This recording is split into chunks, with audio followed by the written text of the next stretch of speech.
over the world. Today is the 3rd day of September 2022. Therefore, we must continue to the second part of the questions, please. Welcome back to the second part. Thank you. Yeah.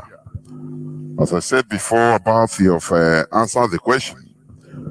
Now, what do you have to say about IPOB structure? What do you have to say about IPOB structure? And some people trying to thwart this established structure.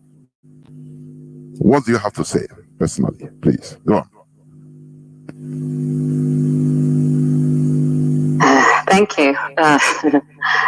IPOB structure. IPOB, first of all, the mantra of IPOB is one family. The IPOB structure that I know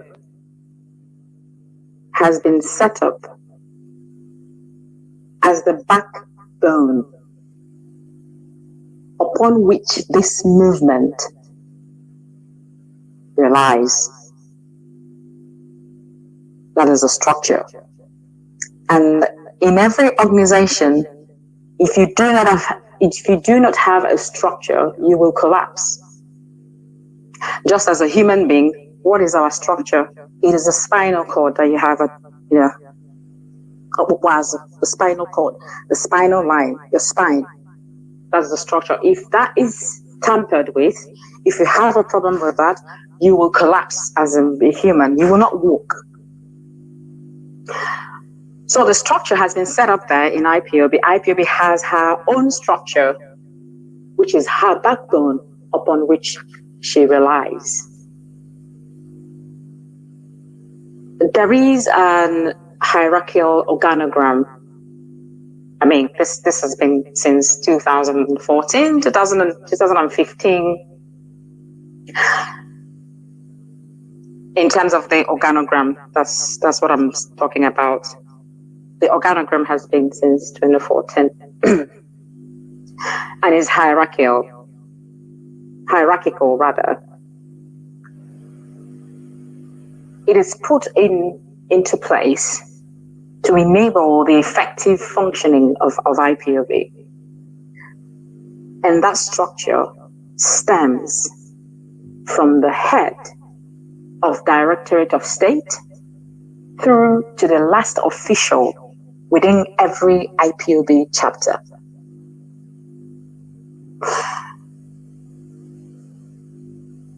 The Directorate of State spearheads some time ago, during 2015, I'm sure those who were in IPOB then would hear a lot of, IPOB is being spearheaded by the DOS, IPOB is spearheaded by the DOS, DOS is Nnamdi Kanu, and Nnamdi Kanu is the DOS. I don't know if nobody sings that mantra anymore, but that is the structure that I know that Nnamdi Kanu has set in place. The Directorate of State spearheads the movement, and I'm sure we are all aware that Nnamdi Kanu is also a member of the DOS. Hence, any operation outside of this very structure, honestly, should be disregarded. And let it be worthy of note that Radio Biafra, which is why I am here today, I mean, I could go on BBC and the rest of them, but Nnamdi Kanu understands the power of media. He knows that if you have media, you have the power. The rest of the media, censored or sponsored by the government, they will always censor your news. They will always twist what you say to be something else. And then Nnamdi Kanu will say to you, Radio Biafra is where you come and you get the unadulterated news or information. So let's not forget that Radio Biafra is the mouthpiece of the movement. There could be other movements, other places in the world. There are several movements, everybody trying to make sure that we get Biafra. But IPOB, under the leadership of Nnamdi Kanu, Radio Biafra is the mouthpiece of the movement. And as Mazi Nnamdi Kanu will always say, Radio Biafra is where we worship. It is where we worship. For those trying to thwart the established structure, the very purpose, the very spinal cord upon which IPOB lies on. They need to be aware that they are functioning outside of IPOB, being led by Nnamdi Kanu. And when you function outside of a defined structure, you are deliberately sabotaging the objective of that very movement. Let me give you a biological example. Some people may think I actually didn't go to school. During the cell formation, I'm giving a biological example as to how you function within a structure. During a cell formation, which is referred to as mitosis, some say mitosis, some say mitosis, the cells would split into two sister cells to create a bigger function. And what is that bigger function? That bigger function is known as the tissues. Now, these tissues would come together to create organs, and the organs create a functional system. Now, if you relate this to the system of IPOB, you will understand the hierarchical structure that I'm talking about. Therefore, when you function outside of a functional system, you are an exoparasite. I mean, a lot of us, we did biology in secondary school. You function as an exoparasite, and your objective is specifically to penetrate the functional system to cause harm or mishap. That becomes your job. That becomes your prerogative. That becomes your objective.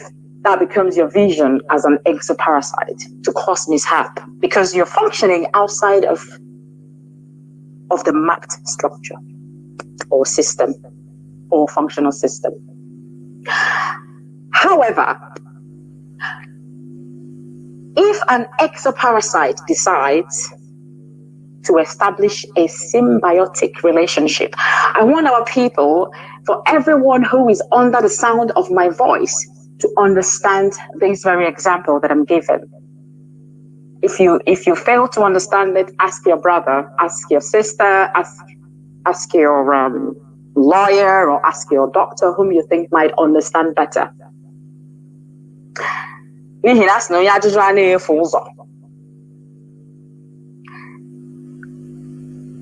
an exoparasite decides to then establish a symbiotic relationship with an already established system,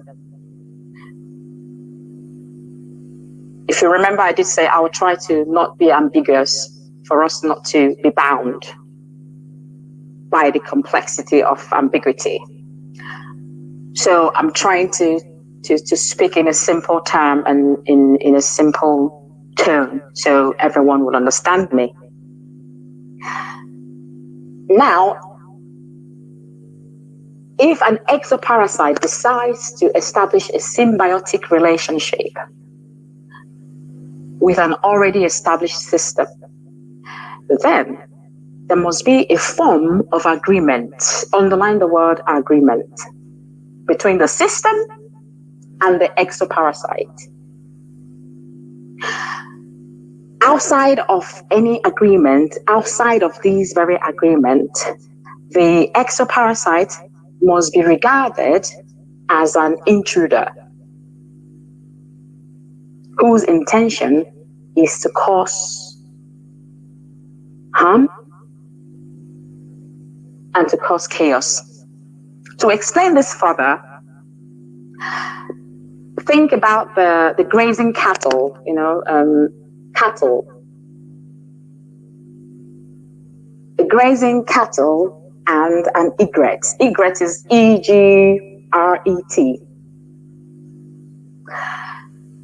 Whilst the cattle grazes, the egret feeds on the fleas. The fleas that you find on the back, on the skin of the cattle. The egret feeds on the fleas on the cattle. So they both are benefiting from their relationship. So once the cattle is grazing and the fleas are, eating off the skin and disturbing the cattle, the egret is, as light as it is feeding on the fleas. And the cattle has no problem whatsoever because the egret is helping it. But imagine a dog wanting to jump on the back of a grazing cattle. What will happen?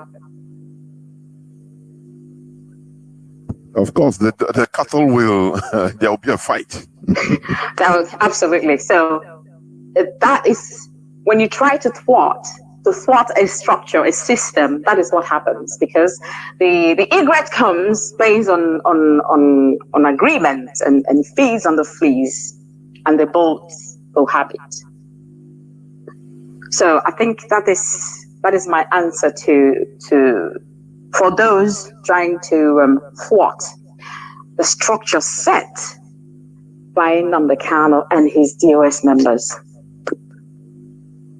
And that is where IPOB is spearheaded from. Thank you.